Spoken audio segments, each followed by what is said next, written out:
Hi hello and welcome to Anamika story one.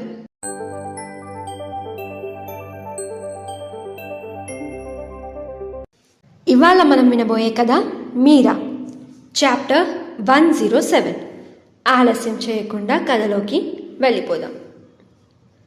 Time లేదు కదా బామ్మ, తొందరగా మీరా మామూలుగా అయిపోతే నేను కూడా హ్యాపీగా ఇక్కడి నుంచి వెళ్ళిపోతా అని అన్నాడు గౌతమ్. అదేంటిరా అని అడిగింది సూరమ్మత్త. నేను హాస్పిటల్ చూసుకుంటున్నాను బామ్మ, నిన్న వెళ్ళింది కూడా ఆ పని మీదే అని అన్నాడు గౌతమ్. అంటే నువ్వు తిరిగి హైదరాబాద్ వెళ్తున్నావా అని అడిగింది సూరమ్మత్త.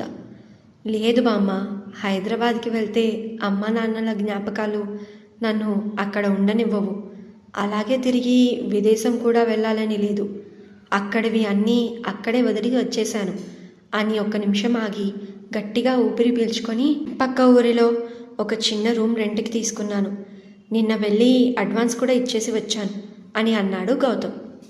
అదేంటిరా, ఒకవేళ నీకు హైదరాబాద్ వెళ్ళాలని లేకపోతే ఇక్కడే ఉండి హాస్పిటల్కి చూసుకో, ఈ ఊర్లోనే హాస్పిటల్ పెట్టు అని ఐడియా ఇచ్చింది సూరమ్మత్త.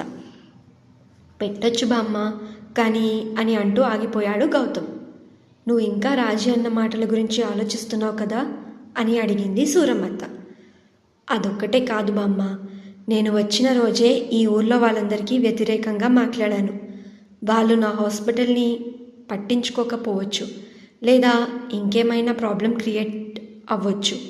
నా వల్ల మామయ్యకి కానీ బావకి కానీ ప్రాబ్లం రావడం నాకు ఇష్టం లేదు. అందుకనే పక్క ఊర్లో చూసుకుందామని అనుకుంటున్నాను. అయినా పక్క ఊరు ఇక్కడి నుంచి ఎంత దూరం ఉందని అని రాణి నవ్వుని నటిస్తూ అన్నాడు గౌతమ్. పక్క ఊరికి వెళ్తున్నావా లేదా పక్క టౌన్కి వెళ్తున్నావా అని సూటిగా చూస్తూ అడిగింది సూరమ్మత్త. అది బామ్మ, పక్క టౌన్కి అని తలదించుకొని సమాధానం చెప్పాడు గౌతమ్. ఏంటోరా, నీకు చెప్పే అర్హత నాకు లేదు. బలవంతంగా ఒప్పించే వయసు నీది కాదు.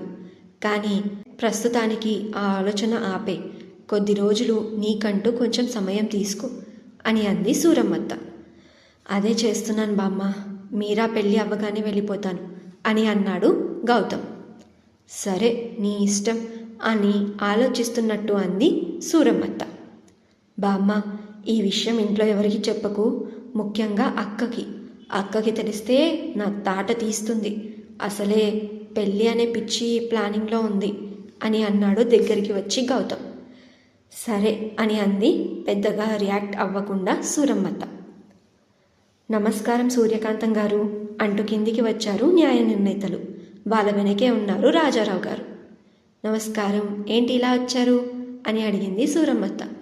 అత్త, అది కోట గురించి మాట్లాడడానికి వచ్చారు అని అక్కడ మీరా లేదు అని విషయం గమనించి చెప్పారు రాజారావు గారు. మరి నిర్ణయం తీసుకున్నారా, ఏం చేయాలో అని అడిగింది సూరమ్మత్త. అదే సూర్యకాంతం గారు, దాన్ని పడగొట్టాలి అనుకుంటున్నాము అని అన్నాడు ఒక న్యాయ నిర్ణేత. ముందొక పని చేయండిరా, అక్కడ మొత్తమంతా ముందు శుభ్రం చేయించండి. అది అసలు ఎలా ఉందో చూడండి. మంచిగా ఉంది అంటే దాన్ని దేనికైనా మార్చేయండి. లేదా స్కూల్ కావాలంటున్నారు కదా, దానినే స్కూల్గా మార్చేయండి. అక్కడ గదులు కూడా చాలా పెద్దవిగా ఉన్నాయి కదా అని సలహా ఇచ్చింది. ఆ కోటని పగలగొట్టడం ఇష్టం లేదు ఆవిడకి.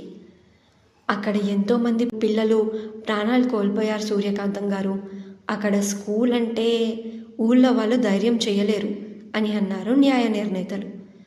అది నిజమే, చాలామంది అక్కడి నుంచి మాయం కూడా అయ్యారు. సరే చూడండి, మరి పడగొట్టాలనుకుంటే పడగొట్టేయండి. ఊళ్ళో వాళ్ళకు కూడా కొంచెం ధైర్యంగా ఉంటుంది అని ఇష్టం లేకపోయినా ఊరి కోసం ఒప్పుకుంది సూరమ్మత్త.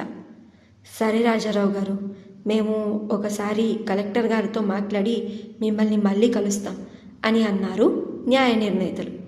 అలాగే అని అన్నారు రాజారావు గారు. న్యాయ నిర్ణేతలు ఇద్దరు అక్కడి నుంచి వెళ్ళిపోయాక రాజారావు గారు అటు ఇటు చూస్తూ, మీరా ఎక్కడా అని అడిగారు. తన గదిలో ఉంది మామయ్య, ఏమైంది అని అడిగాడు గౌతమ్. గౌతమ్, మన మీరాకి భయం పోతుంది అని చిన్న పిల్లాళ్ళ ఆనందపడిపోతూ అన్నారు రాజారావు గారు.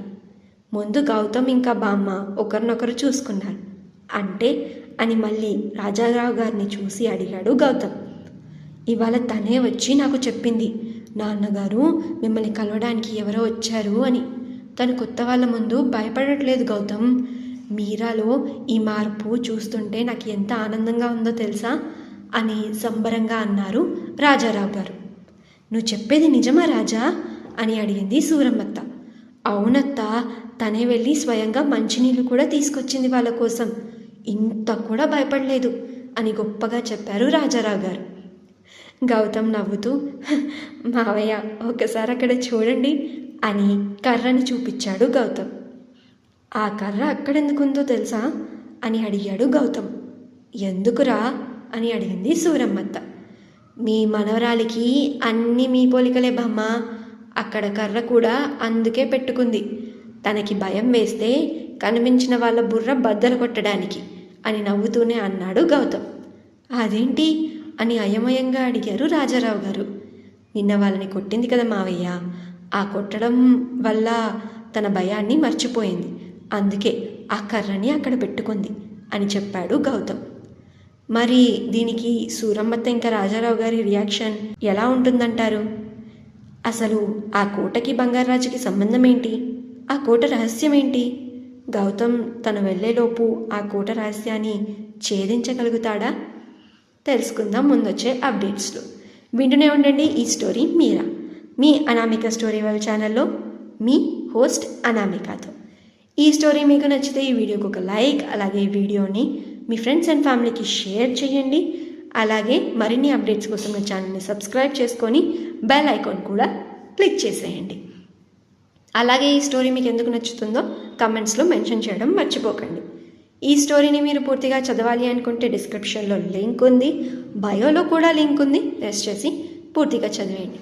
Thank you so much for listening and thank you so much for your love and support. Have a great day and bye bye. హస్తమన్యానా.